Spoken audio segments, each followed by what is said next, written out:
Welcome to KawFee Haus. This is Propaganda by Bernays discussion. So if you'll recall, Propaganda by Bernays is a book about propaganda. It was written or published in 1928. And it's specifically about how to use the ideas of propaganda to manipulate, although that might be a loaded term for purposes of Bernays, to judge or direct for a small group of elites to direct a population that is not capable of governing itself. So, this was, of course, published at a time when the idea of propaganda was quite new, and it was as the development of means to be able to disseminate propaganda were being more readily developed. And, of course, today we have the most incredible, expansive means of disseminating propagandistic material, which we are seeing at full bore in April of 2021. So, what we do in the discussions is just kind of dive a little deeper into the ideas that are implicated by a book that we've read, and right now we're going to talk about sloppy primate brains.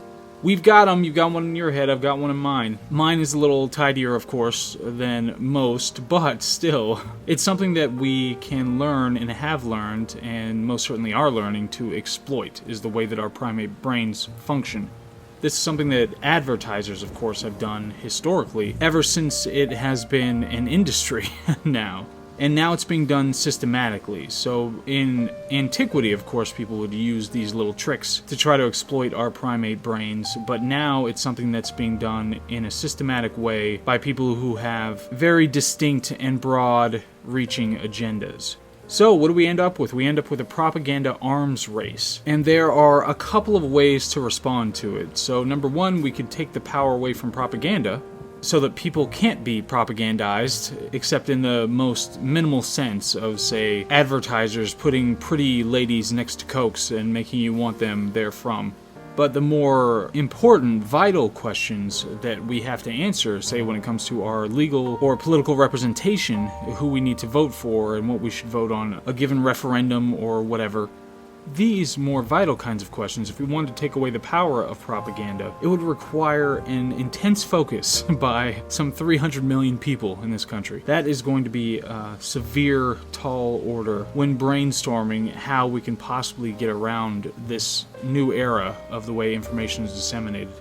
The other option is to simply fight the arms race. You know, there's a remote possibility, I say remote, it's not a thing that could possibly happen, is that all sides disarm and they decide that they're not going to use these kinds of methods, these propagandistic methods. But it's never going to happen.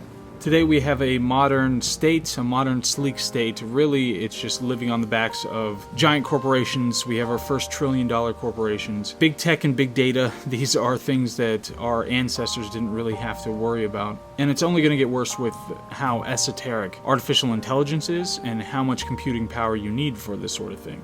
Now, there are technologies, I know I've brought it up at least, and I'm learning a lot more about it, things like blockchain, open source artificial intelligence, and open source software in general. All those things are really important, and they're kind of giving a fighting chance to all the little people out there. But still, it requires a lot of specific knowledge and understanding, and often a lot of resources to be able to implement these things in an effective way. But so, we can be in the midst of the fight of the arms race and use propagandistic methods to try to counter bad ideas that are out there being disseminated. But this is tough. This is very, very difficult to try to do this. When you see, say, a bad idea, when you see something like the wage gap being perpetuated as some kind of an obvious indicator of widespread sexism or whatever, that is appealing to an emotional and ideological bent, whereas if you're trying to quell that, it seems like you're fighting from the back foot all the time when you're just trying to use truth and reality and the like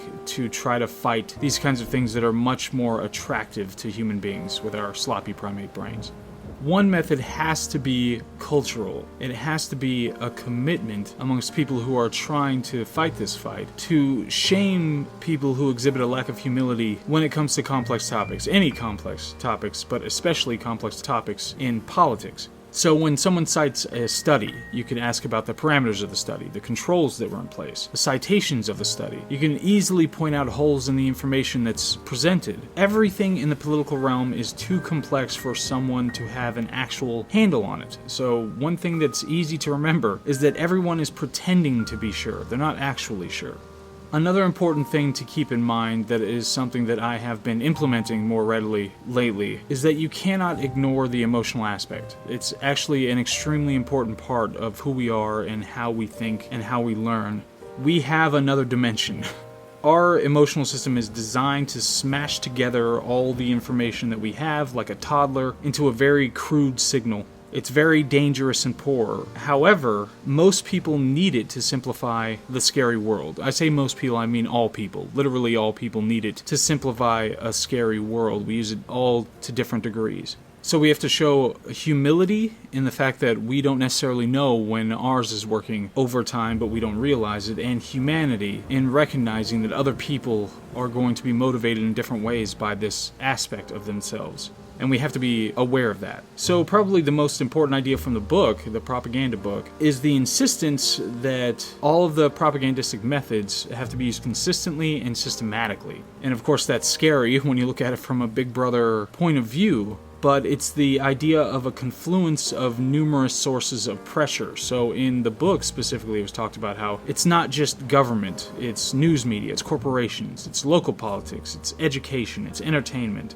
down to individuals who will individually demand conformity to some idea. They're all working together to achieve a goal, and that aspect of using propaganda to direct a population is something that you have to be aware of. Even if you try to knock out one area of it, all the rest might still keep it standing. So I think technically the most difficult and most important one to use properly is education. This is something where the ideas that are being espoused, the ideologies, are just dug in like a tick. I've always wanted to use that phrase in some context, so I got to use it. Thank you very much. But it's something that is much more difficult than simply sitting down with some adults over a table and having a debate about the merits of a minimum wage. I mean, this is something that is extremely important. It has to be handled with the utmost consistency and intelligence, and therefrom you add every other aspect of society. But the first step in all of these, of course, is to fight for merit first in every category, but you have to add not just that we're looking for what's meritorious, but also the emotional aspect of it. What does it do for somebody personally and emotionally? Not just that it's meritorious, that it has the merit for that given category. Remember, most people are uninterested in politics. I think this was something that was said in the book, and I think it's scarily accurate, is that most people don't have much of an interest in all the ins and outs of politics. And the left has painted itself as the moral option. That puts it in this tete-a-tete wherein the simpler people look at politics, the easier it is to just pick the moral option so you're not going to be attacked on moral grounds. It's the refuge of people with little information. In reality, it is not the moral option, it's the look at me, I'm virtuous option.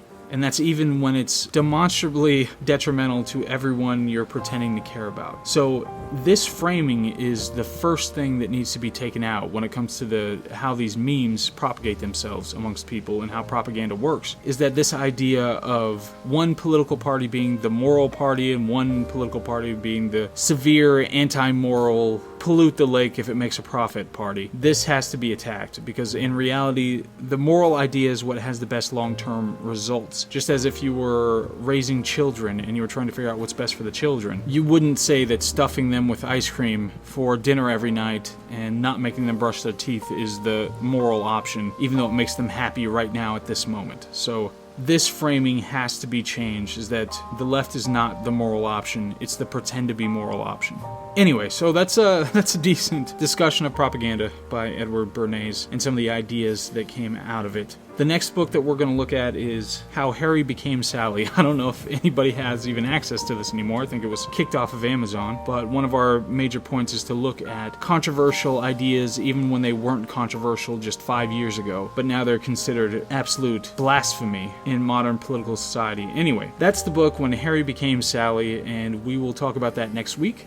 I promise, going to get some more of these articles up because there are some fantastic ones that I have saved here that we need to talk about. And again, we're going to have some better method to be able to get more of a back and forth, and we're going to have some live people, not just me making a slightly higher voice and pretending to be somebody else. We're going to have somebody else on this thing so we can discuss a lot of these issues. And otherwise, I hope all is well. It's actually going to be a pretty nice couple of days coming up here, and I'm going to try to get outside for a minute, even if it's just in transit, and I will see you on the next one. All right, bye.